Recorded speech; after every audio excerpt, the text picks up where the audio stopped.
کمرے میں video on ہو تو نماز کا حکم۔ محمد عمر کراچی سے پوچھتے ہیں اگر ایک کمرے میں لیپ ٹاپ پر ویڈیو بیان چل رہا ہو تو اس کمرے میں نماز پڑھ سکتے ہیں؟ بھائی پڑھ تو سکتے ہیں مگر نماز میں خلل واقع ہوگا، شور شرابہ ہوگا، بہتر ہے کہ اس کو بند کر لیں۔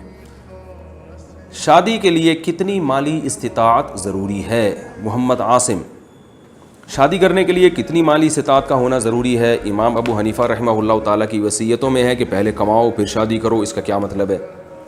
دیکھو قرآن نے جو کہا ہے نا کہ جن لوگوں میں نکاح کی استطاعت نہیں ہے وہ صبر کریں، اس طرح حدیث میں آتا ہے، صحیح بخاری مسلم کی حدیث ہے، جن میں نکاح کی استطاعت نہیں ہے وہ روزے رکھیں۔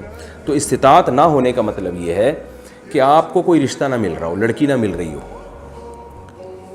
تو جب نہیں مل رہی تو اس کا مطلب آپ میں نکاح کی استطاعت نہیں ہے۔ اگر آپ غریب ہیں، ایک دھیلا بھی جیب میں نہیں ہے، اور اسی غربت کے باوجود کوئی لڑکی آپ سے نکاح کے لیے ایگری ہو جاتی ہے، اس کے ابا راضی ہو جاتے ہیں، تو ایسے واقعات بخاری مسلم میں موجود ہیں کہ ایک دھیلا بھی نہیں تھا لیکن لڑکی راضی تھی، آپ نے صحابی کا نکاح کرا دیا اللہ توکل پہ کہ چلو یار جیسے ابھی بھی جیب میں کچھ نہیں ہے لیکن زندہ تو ہو نا، تو ظاہر ہے کچھ نہ کچھ تو دن میں دہاڑی کر کے محنت کر کے کچھ کمائی لیتے ہوگے تبھی تو زندہ ہو، تو آپ اب شادی بھی ہو گئی ہے تو اب کماؤ گے تو اللہ کی رحمت سے امید ہے، اب پہلے ایک کا خرچہ ہو رہا تھا اب اللہ دونوں کے کھلانے کا انتظام کر دے گا۔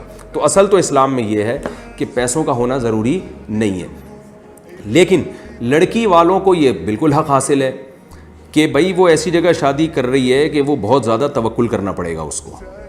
مثال کے طور پر وہ صحابیہ تو راضی ہو گئی تھی، بخاری کی جو حدیث ہے کہ صحابی کے پاس ایک لنگوٹا تھا، اوپر کی قمیض بھی نہیں تھی، اس کے علاوہ کسی چیز کے مالک نہیں تھے، تو وہ صحابیہ نے گزارا کیا ان کے ساتھ کہ جہاں یہ بھوکے رہیں گے تو ہم بھی بھوکے رہ لیں گے۔ لیکن آپ کو پتہ ہے کہ یہ ہر ایک میں یہ حوصلہ نہیں ہوتا، بیٹی نے باپ کے گھر جو اس کا لائف اسٹائل ہوتا ہے اس کے قریب قریب ہی اس کو شوہر کے گھر وہ چیز چاہیے ہوتی ہے، اسی کو کفو کہا جاتا ہے کہ اسی طرح کا ہونا چاہیے، کیونکہ اب گھر باپ کے گھر میں اس کو سارا 3 ٹائم کا کھانا مل رہا ہے اور ایک اچھا ایک لگژری لائف اسٹائل ہے، اب وہ کسی ایسے غریب سے شادی کرے گی تو ظاہر ہے وہ اس کو بہت ٹینشن ہو جائے گی اور بھوکا رہنا پڑے گا، توکل بہت زیادہ کرنا پڑے گا۔ تو شریعت نے لڑکی کو یہ اجازت دی ہے کہ بھئی یہ لڑکا اگر آپ کے جوڑ کا نہیں ہے تو آپ انکار کر دیں، آپ اپنا اسٹیٹس دیکھ کے اپنا حیثیت دیکھ کے آپ شادی کریں، یہ اس کے لیے بالکل جائز ہے۔ تو جو ایسے بیچارے بے روزگار ٹائپ کے لڑکے ہیں جن میں جو کمائی نہیں رہے ہیں تو ان کے لیے جائز ہے کہ وہ اس بے روزگاری میں بھی شادی کر سکتے ہیں، بلکہ قرآن نے کہا یکونوا فقراء یغنیہم اللہ من فضلہ، فقیر ہو گئے تو اللہ غنی کر دے گا، شادی کر لو۔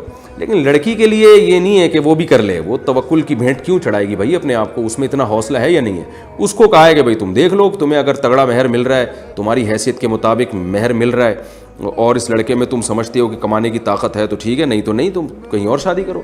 تو اب جب آپ کو اللہ نے ترغیب دے دی، آپ کی جیب میں دھیلا نہیں ہے، آپ رشتہ تلاش کریں گے، تو اس لیے اللہ نے کہا کہ تم تلاش تو کرتے رہو لیکن ضروری نہیں کہ تمہارے حساب سے کوئی تمہیں رشتہ مل بھی جائے، تو جب تک نہیں ملتا تو پھر آپ کیا کریں گے؟ صبر کریں گے اور روزے رکھیں گے۔ تو یہ مرد کے لیے ہے کہ جب تک اس کو رشتہ نہیں مل رہا کسی بھی وجہ سے، اور ایک وجہ غربت بھی ہوتی ہے، غریب آدمی کے لیے رشتوں کا حصول مشکل ہوتا ہے، تو پھر ایسی کنڈیشن میں کہا جائے گا کہ بھائی تمہیں جو رشتہ نہیں مل رہا اس کی وجہ کیا ہے؟ تمہاری جیب تو ہے مگر اس میں پیسے نہیں ہیں، تو اس وجہ سے تمہارے لیے لوگ انکار کر رہے ہیں۔ اور ظاہر ہے ہر باپ ڈرتا ہے کہ یار میں اپنی بیٹی کو اس کے توکل کی بھینٹ کیسے چڑھا دوں، میں یہ پتہ نہیں کرے گا بھی کہ نہیں کرے گا، بعد میں کیا کرے گا یہ اور کس طرح سے رکھے گا۔ تو اب آپ کو جو رکاوٹ آ رہی ہے رشتہ ملنے میں وہ ہے جیب ہونا، صرف جیب ہونا، اس میں پیسے نہیں ہیں۔ تو پھر اس لیے علماء بھی یہ کہتے ہیں بھائی پہلے کما لو تاکہ تمہیں کوئی ڈھنگ کا رشتہ مل جائے۔ تو کمانے کا حکم اس لیے نہیں دیا جاتا کہ نکاح کمانے کے ساتھ مشروط ہے، جب تک کماؤ گے نہیں تو آپ کو شادی کی اجازت نہیں ہے، ایسا قرآن میں کچھ نہیں ہے۔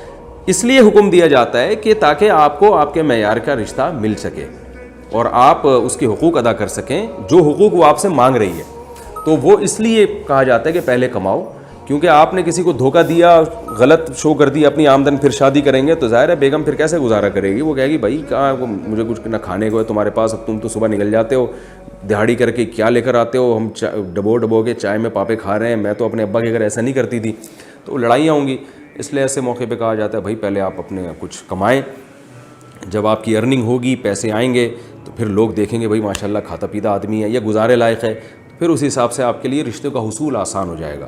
تو یہ جو ہے نا کہ بغیر یعنی پیسوں کے شادی سے اللہ نے منع کیا، ایسا نہیں ہے، شادی سے اللہ نے منع نہیں کیا، لیکن ہوگی پھر بھی نہیں. بہت سی چیزوں سے اللہ نے منع نہیں کیا، لیکن اللہ نے بتایا ہے کہ میں نے منع تو نہیں کر رہا لیکن ملیں گی پھر بھی نہیں تمہیں، کیونکہ تمہارے پاس پیسے ہی نہیں ہیں. تو اگلے کو میں نے تھوڑی کہا کہ وہ تمہیں اپنی بیٹی دے دے.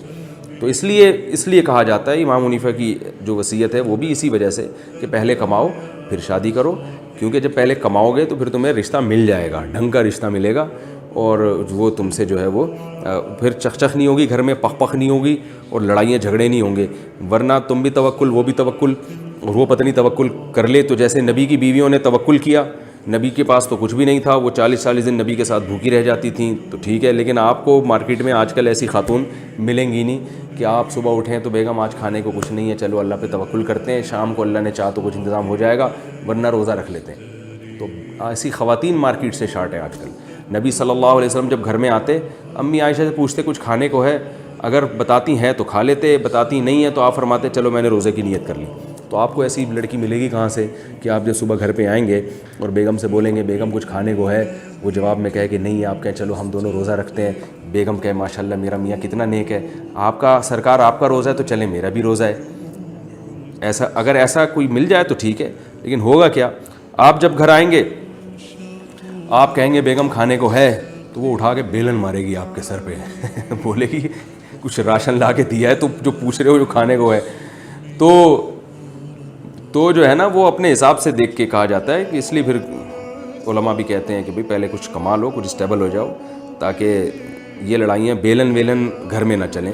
ٹھیک ہے نا، تمیز سے زندگی گزر جائے. لیکن اس میں غلو کرنا جائز نہیں ہے، تھوڑا بہت بھی ہے، کچھ اللہ پہ توکل کریں، کچھ جیب میں پیسے ہوں، مل جل کے پھر گزارا کریں. اللہ نے کہا ہے کہ اللہ نکاح کے بعد غنا دے گا. اس میں جو یہودیوں کی طرح کیلکولیشن کرتے ہیں اتنے پیسے جب تک نہیں ہو جائیں گے میں شادی نہیں کروں گا، تو وہ بیچارے ساری زندگی پیسے ہی جمع کرتے رہتے ہیں اور ان کے پیسوں میں برکت ہوتی نہیں ہے. تھوڑے بہت بھی آ گئے، گزارے لائق ہو گیا ہے، تو کسی غریب لڑکی سے شادی کر لیں.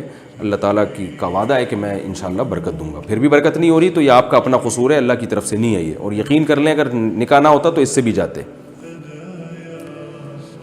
ٹوپی پہننے کا شرعی حکم. شاہد حیدر صاحب، کیا ٹوپی نہ پہننا گناہ ہے؟ بھائی ٹوپی کرانا گناہ ہے، ٹوپی نہ پہننا گناہ نہیں ہے، لیکن خلاف سنت ہے.